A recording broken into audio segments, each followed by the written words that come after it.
Dekat Indonesia pun minyak sawit yang dijual kepada rakyat mereka pun dengan harga yang agak mahal. Diorang pun jealous sebab apa dekat Malaysia ada lagi murah Malaysia daripada Indonesia. Perkebunan kelapa sawit swasta di Indonesia adalah milik perusahaan asal Malaysia.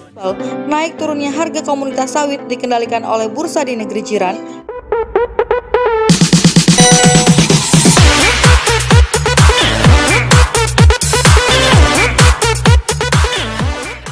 Oh hai, oh halo, hai teman-teman, apa kabar kalian? Jumpa lagi di channel Misari. Semoga kalian yang menonton video ini tetap dalam keadaan baik-baik saja, tetap semangat dan selalu berpikiran positif. Nah, di video kali ini kita mau membincangkan pasal kelapa sawit pula. Nah di sini Sari terjumpa beberapa video. Ternyata teman-teman, nah ini untuk informasi untuk kalian yang tak tahu, ternyata harga sawit Indonesia itu diatur oleh Malaysia. Kalian dah tahu ke atau baru tahu kali ini? Ada juga pernah artikel terbaca Sari bahwa 80% sawit di Indonesia itu kepunyaan syarikat Malaysia tahu.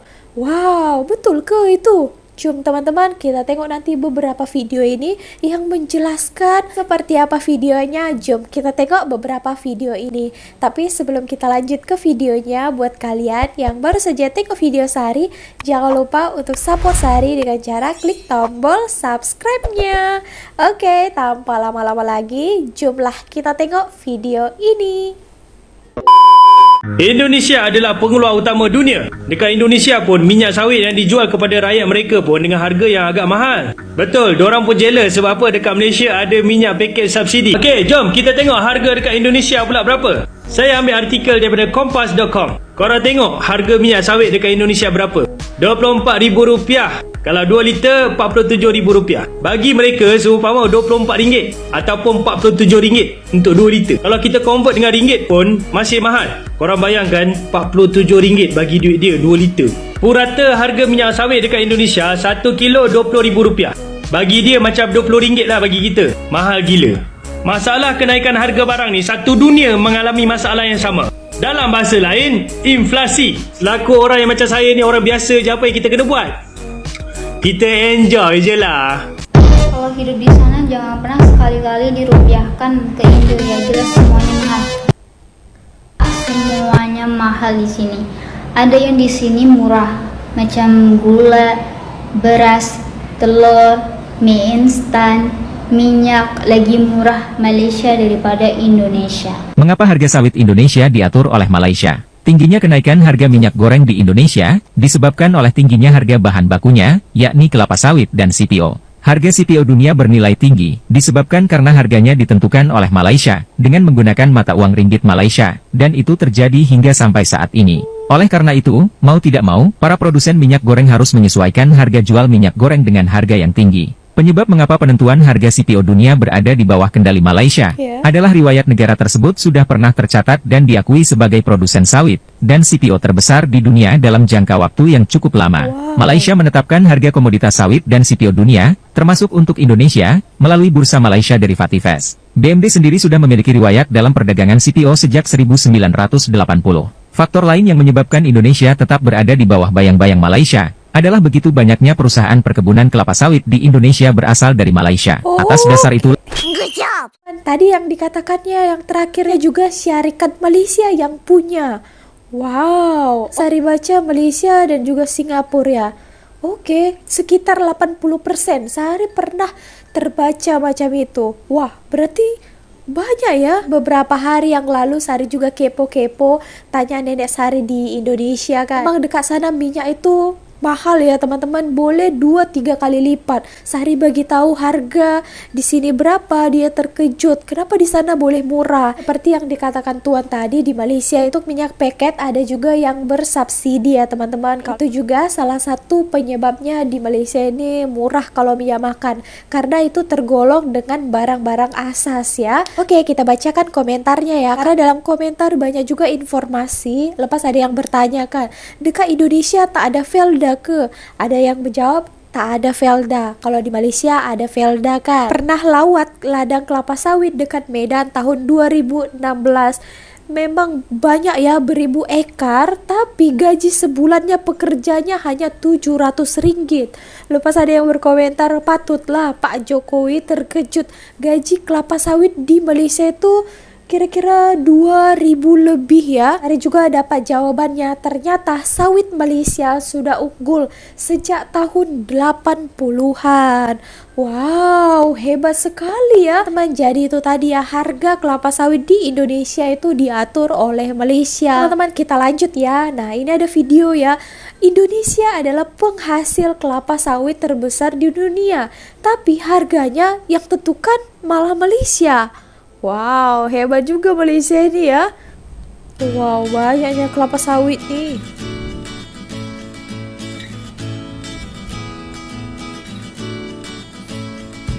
Sahabat Kompas.com, minyak sawit mentah atau CPO tengah menjadi perhatian publik di tanah air setelah harga minyak goreng melonjak drastis sejak 4 bulan terakhir.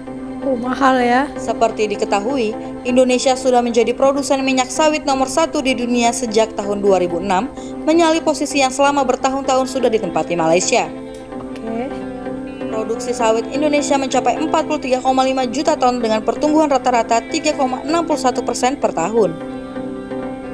Namun, meski menjadi penguasa minyak sawit secara global, naik turunnya harga komoditas sawit dikendalikan oleh bursa di negeri jiran, yakni Bursa Malaysia Derivatif atau BMD.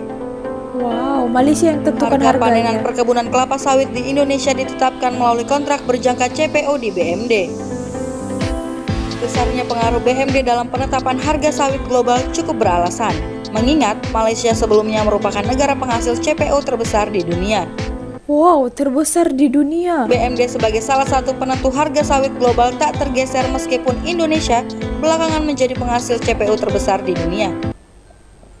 Perdagangan komoditas CPO di BMD sudah ada sejak Oktober 1980. Oh, tahun Harga minyak 80-an sawit ya. ditentukan dengan mata uang ringgit Malaysia dan dolar Amerika Serikat. Bukan rupiah ke? Selain itu, banyak perkebunan kelapa sawit di Indonesia juga sejatinya dimiliki oleh perusahaan asal Malaysia dan Singapura. Wow. Dua negara menghasil minyak kelapa sawit terbanyak dunia ditempati oleh Indonesia di posisi pertama dan Malaysia posisi kedua.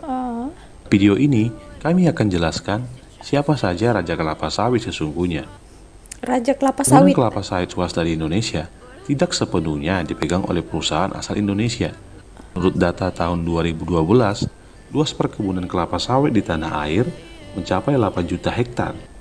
Dari 8 juta hektar tersebut, ternyata 1,5 sampai 2 juta hektar atau 18,5% sampai 24,7% adalah milik perusahaan asal Malaysia. Wow. Perusahaan perkebunan kelapa sawit Malaysia yang ada di Indonesia sebanyak 13 grup. Anglo Eastern Plantation, CB Industrial Product Holding Berhad, Oke. Eagle High Plantation, Velda, Genting Plantation, IJM Plantation Berhad, KPN Corp, Kuala Lumpur Kepong Berhad, Sime Derby, TDM Berhad, SH Resorts, Wah, banyak. United Malacca Berhad, Wilmar. Perusahaan tersebut memiliki hak atas lahan di Indonesia. Menyebar kebun kelapa sawit Malaysia di tanah air diawali saat krisis moneter pada tahun 1997 sampai 1998. Oke. Syarat pinjaman yang didapat Indonesia dari Dana Moneter Internasional adalah membuka investasi asing di beberapa sektor, diantaranya perkebunan kelapa sawit. Pada masa Orde Baru, sektor kebun sawit dibatasi dari penanaman modal asing. Posisi penguasaan sawit terbesar dipegang mulai dari badan usaha milik negara, yaitu PTPN, perkebunan besar swasta, dan perkebunan sawit rakyat. Namun, saat krisis, pemerintah menjual dan melelang aset yang bermasalah. Oh, Perusahaan milik dijual. negara Malaysia turut mengakuisisi perusahaan sawit seperti PTPN. Sentralisasi memudahkan perusahaan Malaysia melakukan ekspansi karena adanya pelimpahan kewenangan perizinan sektor sawit ke daerah. Ini segera dimanfaatkan, bermodalkan industri yang telah mapan dan penguasaan pasar dari hulu ke hilir. Malaysia pun melakukan ekspansi di Indonesia pada tahun 2000-an. Ekspansi korporasi Velda. sawit Malaysia terus berlanjut. Pada 2015 lalu, Perdana Menteri Malaysia, Datuk Seri Najib Razak, mengatakan perusahaan perkebunan Malaysia, Elda Global Venture, berencana membeli lahan seluas 420.000 hektar di Papua. Wow. Keuntungan atas perkebunan sawit yang didapat perusahaan asal Malaysia bilang sangat fantastis. Oh, banyak ya. Borneo Network Media Malaysia Derby. mencatat laba bersih perusahaan yang dihasilkan Sime Derby Plantation pada Juni 2022 mencapai 812 juta ringgit Malaysia atau setara dengan 2,612 triliun rupiah. Wow, banyaknya. MB harian KLK Berhad mencatatkan laba bersih 599,3 juta ringgit Malaysia atau setara dengan 1,827 triliun rupiah. Laba bersih Genting Plantation Berhad pada 31 Maret 2022 melonjak menjadi 116,64 juta ringgit Malaysia, setara dengan 516 miliar rupiah. Wow. Pastinya, uang yang mengalir deras dari bisnis sawit ini masuk ke pendapatan negara Malaysia. Ingat, lembaga pendanaan pemerintah turut mengambil bagian dalam investasi perkebunan sawit di Indonesia. Assalamualaikum geng, di pagi hari ini kita baru mulai mengais rezeki kembali ya. Kita ambil alat andalannya dulu. Ini ada sabit, loading, dan parang ya. 3 alat andalanku.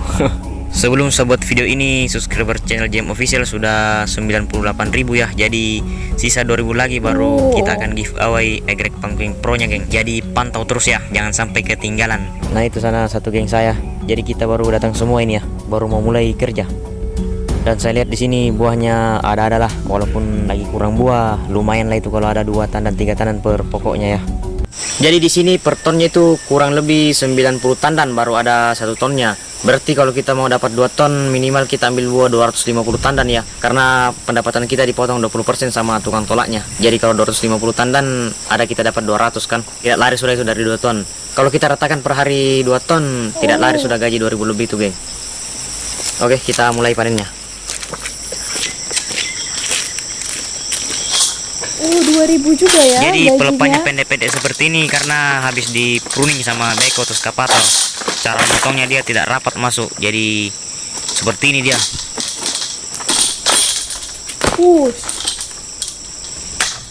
Jadi seperti yang sudah saya jelaskan di video-video saya ya. Kalau saya di sini cuma potong jatuh saja. Senang di sini kerjanya geng. Tidak banyak peraturan juga. Jadi kita nyaman kerjanya. Tidak tertekan lah. Ini saya pakai loading baru ya. Karena loading saya yang kemarin itu atau tojok saya ada yang ngambil. Tidak tahu lah ada yang ngambil kah atau hilang. Tapi yang jelasnya memang saya simpan di situ sama parang, sabit juga. Sekalinya pagi tadi tidak ada sudah loadingnya. Dapatlah kita ikhlaskan saja geng. Jadi ini saya bawa baru lagi. Saya pergi ambil tadi. Saya pulang ke rumah lagi ambil ini. Super buahnya nih geng. Ada 1, 2, 3 kayaknya nih. Di belakang juga 1 ya.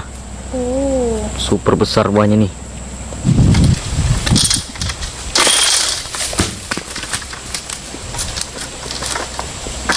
Ini perlu tenaga ekstra ini ya. Dibuat di sini senangnya panen sawit di Malaysia tidak banyak aturan ya.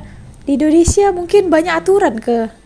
Dan buahnya pun tandan pendek ini, terjepit. Susah betul mau diselipkan egrek. Tapi karena egrek saya Pangping Pro tidak terlalu panjang matanya ya. Kecil, tipis, tajam, berkualitas. Ya. Lepas turun. Jadi mudah diselipkan dia.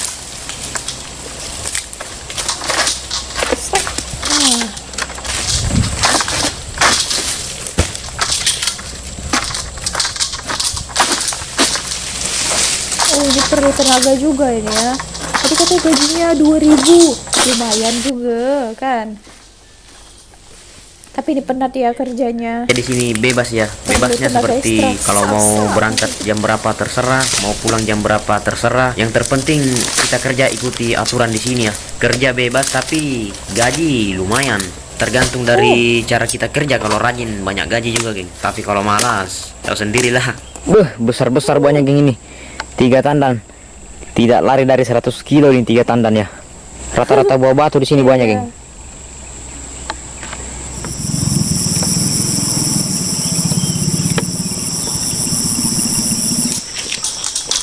Oh gini ya kelapa sawit. Saya tak pernah lagi tengok ya.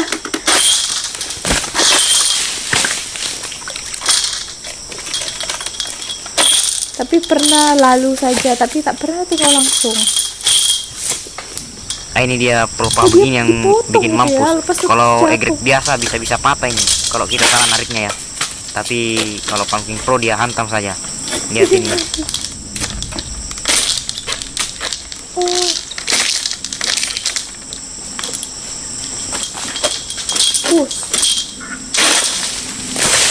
Dia lekat, dia Tidak diragukan tolak lagi ya. kualitas Pumpkin Pro, geng. Jadi yang mau order sabit atau egrek Pumpkin Pro ini jatuh silahkan cek sekali. di deskripsi video ya untuk info pemesanannya. Oke.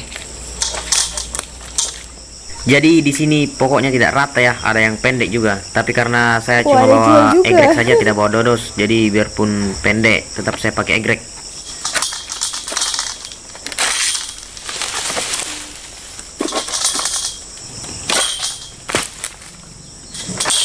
Oh, macam itu ya. Kurang ada yang kerja macam ini juga ke? Di sini ada yang toke juga, mana tahu kan. Sila hadirkan diri Anda. Wah, kaya kalau punya kebun kelapa sawit ya. Hampir tiap pokok seperti ini dia, geng, karena baru sudah di pruning. Kalau sudah beberapa pusingan ke depan, bersih sudah ini pelupa-pelupa pendeknya ya.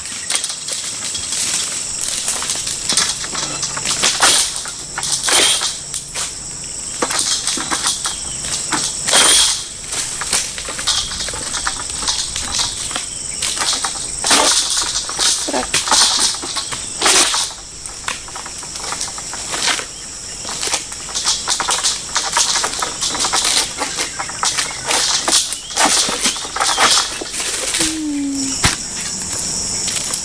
Tapi ini nanti dia tumbuh lagi ya teman-teman kalau sudah diambil macam ini.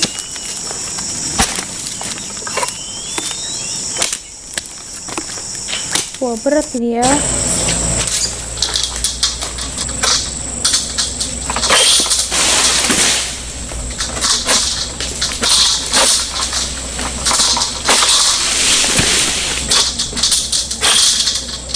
Wah, tinggi-tinggi ya. Kalau aku juga jatuh kalau ke bawah habis itu. Jadi santai saja nariknya kita, geng, kalau sabit tajam ya. Tapi kalau kita tidak tahu tekniknya memang setengah mati kalau belum tahu teknik manen. Jadi kalau kita narik jangan seperti ini ya. Begini ya, jangan terlalu jauh jaraknya. Kalau begini tenaganya itu harus kuat. Tapi kalau begini santai saja kita nariknya, lepas sudah putus ya.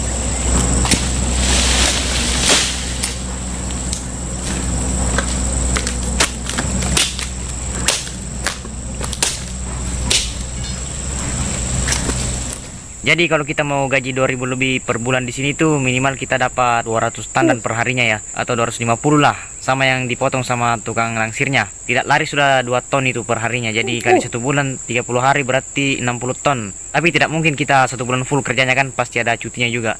Taruhlah 25 hari, berarti kita dapat 50 ton lah per bulannya kita target ya. Minimal kita dapat 50 ton. Nah, kalau 50 ton kan kita dapat insentif lagi. Harganya dinaikkan menjadi 45 ringgit ya. Karena kalau 50 ton itu insentifnya 7 ringgit. Jadi 7 ringgit kali 50 ton berarti nanti saya tapitkan di sini ya. Berapa? Segitulah kira-kira ya. Jadi kalau mau gaji 2000 lebih, targetnya itu saja, geng. Ada juga beberapa orang di sini yang bisa dapat 70 sampai 80 ton per bulannya ya. Tapi karena saya ini bukan cuma manen kerjanya, saya bikin konten lah, ngedit, jualan egrek, jadi saya tidak bisa full tenaga di lapangan. Oke, sekian dulu untuk video kali ini ya. Ini pun cuacanya mau hujan, geng. Mudah-mudahan saya bisa dapat 4 lorong lagi. Saya mau tambah 1 pelopom lagi baru saya pulang. Sekarang baru jam 2 ya. Oke, kita sambung di lain waktu lagi, geng. Sukses selalu buat anda-anda semua.